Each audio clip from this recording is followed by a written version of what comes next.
आरो मानास समस्तियाव जोंनि बिपिएफ दोलोआ आग बारायना दं एकदम बहुद बेबधानाव आग बारायदों थ' देरहानाया खाथां जाबाय सानजोबखांनानै जोबबाबो जे इभिएमआ जोबजोबखांबाबो माने जोंनि जि लिड लानाय बेखौ दाननो हाया थ' देरहाखाबाय दा जोंहा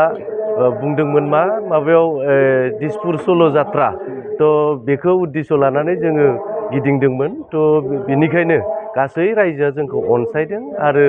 अनसायनायखायनो दिनै जोङो देरहासारनो हाबाय थ' जोंनिफ्राय बाक्सा डिस्ट्रिक्टनिफ्राय सानै एमएलए जों दिसपुराव गथायनो हासिगोन दासिम इउपिपिएलनिफ्राय मोनसेबो देरहानायखौ नुनो मोनाखै मा थ' बिथांमोना मा उद्देश्यखौ लानानै गेलेदोंमोन मा बुंनानै रायजोनि सिगाङाव थांदोंमोन बेखौ जों बुजिला थ' जोंनि उद्देश्यखौ जों बुंनानै जों देरहादों बिथांमोना देरहायैखौ आं जेबो बुंनो हानाय नङा जिहेतु इन्डियान सरकार दासिम मा बुंदों मोजां जोंहा आसामा पुरा डेभेलप जानांगौ जोंनि बिटिसि ओनसोला डेभेलप जानांगौ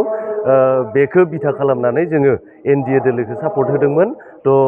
मोजां गासैबो मोजां क'क्राझारनिफ्राय लानानै जोंना आप टु माने उदालगुरिसिम गासैबो देरहाजोब्बाय थ' एकदम मोजां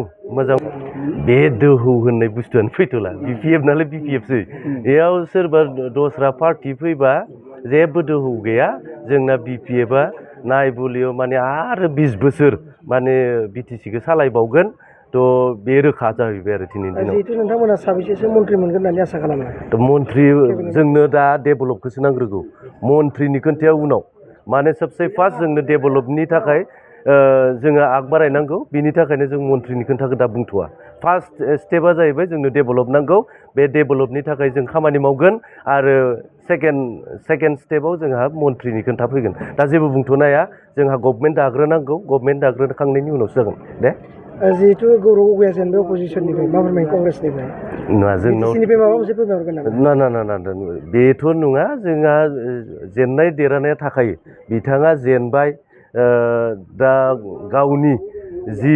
मावनांगौ दं बेखौ एमपिजों मावो ना मायो बेजों मिथिया एमपिया थागोन बेना दा खिन्थु जोंनि बिधान सभायाव बिथाङा जेनबाय